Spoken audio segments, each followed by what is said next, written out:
오늘 봉독한 말씀, 이 말씀의 내용은 이런 거예요. 배경이 이런 거예요. 사마리아 지방에 흉년이 들었어요.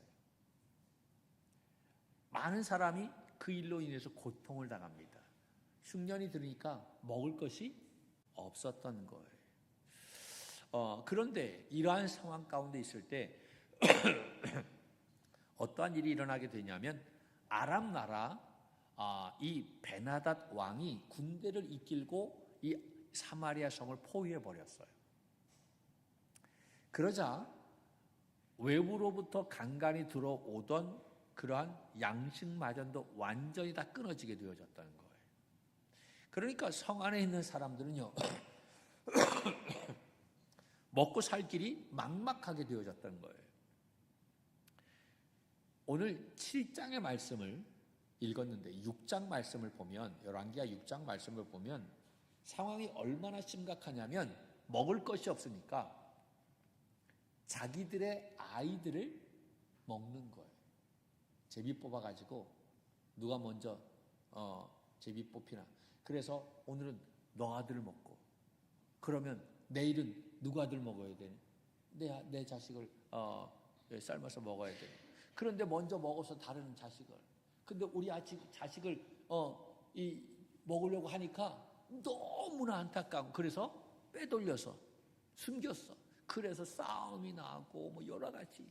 정말 이 사마리아 성이 심각한 문제로 정말 지옥과 같은 그러한 모습이었다라고. 오늘은 네 아들 먹자. 오늘은 우리 자식 먹어야 돼. 그래서 자식을 잡아 먹어야만 되는 이러한 비참한 현실에까지 이르게 되었다라고 하는 거예요. 그런데 이때 문둥병자 4명이 있었어요. 문둥병자 4명이 있었는데 이때 당시 문둥병자는 성 안에 같이 살지 못했어요. 왜냐하면 부정한 그러한 사람들이었기 때문에. 그리고 그 사람들과 함께 있으면 나도 부정해져. 나도 문둥병에 들 가능성이 있어. 그래서 성 바깥에서 그들은 살아야만 했던 거예요. 가족과 떨어져야만 했던 거예요. 그래서 이 4명의 문둥병자들이 사마리아 성 바깥에서 생활하게 되어졌는데 이들은 이 쫓겨난 성과 그리고 이 쫓겨난 성 그 주위를 지금 아람 군대가 뺑 둘러서 포위하고 있는 상황이에요. 그러니까 아람 군대 그 사이에서 이 4명의 이 문둥병자들이 생활하게 되어졌다는 거예요. 그들은 성에 들어갈 수도 없었죠. 그래서 성 밖에서 생활했어요. 그 성 밖에는 지금 아람 군대가 포위하고 있어요. 그러니까 그 포위한 그 군대 그 사이에서 이들이 생활하게 되었다라고 하는 거예요. 이렇게 생활하다가 그들도 먹을 것이 없으니까 굉장히 어려움이 있겠죠. 그들이 고민하다가 4명이 어떤 의견을 내느냐. 4절 말씀에 보면 이러한 의견을 나누게 되어집니다. 4절을 볼까요? 시작. 만일 우리가 성읍으로 가자고 말한다면 성읍에서는 굶주림이 있으니 우리가 거기서 죽을 것이요. 만일 우리가 여기서 머무르면 역시 우리가 죽을 것이라. 그런즉 우리가 가서 아람 군대에게 항복하자. 그들이 우리를 죽이면 죽을 것이라 하고. 아멘. 자, 이들이 우리가 성 안에 들어가도 그 성 안에 먹을 것이 없으니까 뭐 죽을 수밖에 없는 거고, 또 여기 있어도 또 우리도 먹을 것이 없으니까 죽을 것이고, 차라리 우리가 어디로 가자? 아람 군대에 가서 항복하자. 거기는 그래도 무엇이 있어요? 먹을 것이라도 있으니까 만약에 우리가 항복해가지고 그들이 살려주면 우리가 살 것이지만 그들이 뭐 우리를 죽이면 뭐 어쩔 수 없이 죽는 것 아니냐. 그러니까 우리가 성 안에 들어가도 죽고 여기에 있어도 죽고 그리고 아람 군대에 가서 항복하게 되어지면 살 확률이 그래도 몇 프로예요? 많잖아요. 50%라고 얘기할까요? 많잖아요. 그들이 받아주면 살 수 있는 거고 안 받아주면 우리가 죽는 거고, 그래도 그냥 가만히 앉아서 죽는 것보다는 낫지 않겠느냐라고 그렇게 생각을 해서 그들이 아람 군대에 가서 항복하기로 결의를 하고 그쪽으로 가게 되어졌다라고 하는. 그래서 그들은 굉장히 비장한 각오로 아람 군대의 진영으로 갑니다. 그런데 가봤더니 놀라운 일이 일어나게 되어졌어요. 아람 군대는 하나도 없고 그들이 남겨놓은 음식과 금은보화가 널려져 있었던 거예요. 그 밤에 하나님께서 역사하셔서 그 아람 군대가 다 도망가게 만들어 놓았던 거예요. 그것을 다른 사람들은 몰랐죠. 그런데 이 4명의 문둥병자들 가서 보니까 아니 그 많았던 아람 나라 군대들이 다 없어지고 그냥 그들이 먹다 남은 모든 것들 금은보화들이 다 거기에 있었던 거예요. 그래서 이들은 그들이 남겨둔 음식을 그냥 허겁지겁 다 먹었어요. 그들이 남겨놓았던 또 막사에 들어가서 금, 은 이러한 보화들을 다 가지고 와서 숨겨놓았어요. 그러다가 문득 그들이 어떠한 생각을 갖게 되어졌냐면, 야, 우리는 이렇게 저들이 남겨놓은 이 음식, 이렇게 귀한 것들, 금은보화 많이 챙기고 막 먹고 그랬는데 아직도 내 형제 자매들은 어디에 있어요? 저 사마리아 성 안에 있단 말이에요. 내 부모들은 거기에 있단 말이에요. 그들은 이것도 모르고 거기에서 오늘도 내 자식 먹을래 내 자식 먹을래 서로 싸우고 서로 엄청난 그런 문제로 어려움을 당하고 있을 텐데 굶어 죽어가고 있는데 그들에게 이 말을 전하지 않는다고 한다면 우리가 큰 죄를 짓는 것 아니냐, 그렇게 생각을 해서 그들은 그 밤에 지체 없이 그 성으로 달려가서 이 소식을 전했다라고 하는 말입니다. 여러분, 이처럼 우리는 이 문둥병자들의 모습을 통해서 영원한 죽음을 향해 가는 세상을 위해 우리가 해야 할 일이 무엇인지를 진지하게 돌아보아야 할 줄로 믿습니다.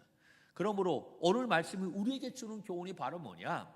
구원자가 되시는 예수 그리스도에 대해서 우리는 말할 수 있어야 된다라고 하는 거예요. 침묵하지 말고, 지금까지 우리가 침묵했는데 침묵하지 말고 말하라라고 하는 이야기인 것입니다. 자, 오늘 봉독한 말씀을 볼까요? 거기에 보면 9절 말씀에 한번 봅니다. 9절 시작. 나병 환자들이 그 친구에게 서로 말하되 우리가 이렇게 해서는 안 되겠도다. 오늘은 아름다운 소식이 있는 날이거늘 우리가 침묵하고 있도다. 무엇하고 있도다? 침묵하고 있도다. 그러면서 뭐라고 얘기합니까? 만일 밝은 아침까지 기다리면 벌이 우리에게 미칠지니 이제 떠나 왕궁으로 가서 알리자 하고, 이 좋은 소식을 침묵하지 말고 우리가 입으로 가서 전하자라고 그렇게 말하고 있는 거예요. 이 나병 환자들은 아람 군대의 진영에서 가득 쌓인 식량과 금은보화를 발견했어요. 정신없이 그들이 음식을 실컷 먹었어요. 귀중품을 다 챙겼어요. 그러나 이렇게 자신들의 배고픔과 죽음의 문제를 해결한 이후에 그들이 제일 먼저 한 일이 바로 뭐냐? 아직도 이 소식을 모르는 사람들에게 가서 이 소식을 전하는 일이었다라고 하는 거예요. 이것을 침묵하게 되어진다고 한다면 그것이 우리에게 죄 짓는 일이다라고 하는 일이죠. 그러므로 우리가 여기에서 주목해야 할 사실은 우리가 영혼을 구원하는 전도라고 하는 것이 바로 뭐냐? 전도는 마음을 지나서 입으로 표현되어질 때 그 효력이 나타나게 된다라고 하는 것입니다. 침묵하는 것이 아니라 여러분, 내 마음을 지나서 마음을 먹는 것으로 끝나는 것이 아니라, 생각하는 것으로 끝나는 것이 아니라 생각하고 마음 먹은 것을 내 입으로 표현하게 되어질 때에 그 놀라운 효력이 나타나게 된다. 할렐루야. 요한복음 1장 35절 이하의 말씀을 보면 네 사람이 전도를 받은 이야기가 나와요. 그 과정은 이런데, 첫째는 안드레라고 하는 사람이 나오는데, 이 안드레는 세례 요한의 제자였다라고 이야기합니다. 그런데 그 세례 요한이 전한 복음을 듣고 그 안드레가 예수님에게 나아왔어요. 요한복음 1장 35절의 말씀입니다. 한번 보겠습니다. 요한복음 1장 35절 시작. 예수께서 건의심을 보고 말하되 보라 하나님의 어린 양이로다. 아멘. 세례 요한이 예수님을 보고 그렇게 말씀하셨어요. 말했어요. 야, 하나님의 어린 양이다. 그런데 그 말을 안드레가 듣게 되어졌어요. 그래서 40절 말씀에 보면 이렇게 이야기합니다. 40절 시작. 요한의 말을 듣고 예수를 따르는 두 사람 중에 하나는 시몬 베드로의 형제 안드레라. 아멘. 이 요한의 말을 듣고 안드레라고 하는 사람이 예수님 앞에 나오게 되었다라고 하는 사실이지요. 할렐루야. 그리고 그 안드레는 제일 먼저 했던 것이 바로 뭐냐? 예수님 앞에 나와서 예수님을 만나게 되어졌어요. 아, 이분이 메시아다라고 하는 사실을 알고 그가 했던 것이 바로 뭐냐? 자신의 형제인 베드로에게 이 이야기를 전했다라고 하는 사실이죠. 베드로는 그 안드레에 전한 이 말을 듣고 나와서 예수님을 만나게 되어졌던 것. 그래서 내가 이제는 게바가 아니라 베드로다 라고 하는 그러한 놀라운 축복을 받게 되었던 것을 볼 수가 있지요. 40절, 41절에 있는 말씀, 같이 한번 볼까? 시작. 요한의 말을 듣고 예수를 따르는 두 사람 중에 하나는 시몬 베드로의 형제 안드레라. 그가 먼저 자기의 형제 시몬을 찾아 말하되 우리가 메시아를 만났다 하고, 메시아는 번역하면 그리스도라. 데리고 예수께로 오니 예수께서 보시고 이르시되 내가 요한의 아들 시몬이니 장차 게바라 하리라 하시니라. 게바는 번역하면 베드로라. 할렐루야. 예. 여러분, 세례 요한의 말을 듣고 안드레가 예수님 앞에 왔어요. 안드레가 예수님을 보고 예수님을 이분이 메시아구나라고 하는 것을 알고 그는 자기 자신의 형이었던 베드로를 데리고 예수님 앞에 나오게 되었던 것입니다. 할렐루야.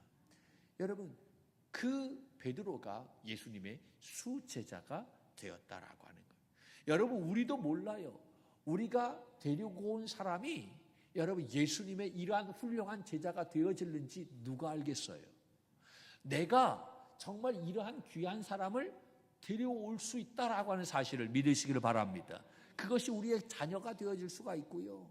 그래, 우리 이웃이 되어질 수 있다라고 하는 거예요. 또한 빌립이라고 하는 사람이 나오는데 빌립은 예수님으로부터 직접 전도를 받은 사람이었어요. 그러니까 예수님을 만나고 나서 이분이 메시아구나 라고 하는 것을 알고 그가 했던 것이 바로 뭐냐면 그의 친구에게 가서, 그의 친구가 누구냐면 나다나엘이었어요. 나다나엘에 가서 야, 내가 예수를 만났어 라고 그렇게 이야기합니다. 그러자 그 나다나엘이라고 하는 친구가 그 빌립에게 뭐라고 얘기하냐면, 야, 나사렛에서 무슨 선한 것이 나올 수 있어? 라고 하면서 회의적인 반응을 보였던 거예요. 여러분, 우리가 친구에게 복음을 전할 때 쉬워요, 어려워요? 어렵잖아요, 쑥스럽잖아요. 근데 이 친구가 회의적인 반응을 보이게 됩니다. 그럴 때 얼마나 마음이 힘들겠어요. 그래, 알았어, 가자라고 하면 참 좋을 텐데 거의 그러지 않아요. 거의 그러지 않은 친구들 전도하게 되어지면 그 친구도 야, 나사렛에서 무슨 선한 것이 나올 수 있어, 말도 안 돼 라고 회의적으로 그렇게 이야기했던 거예요.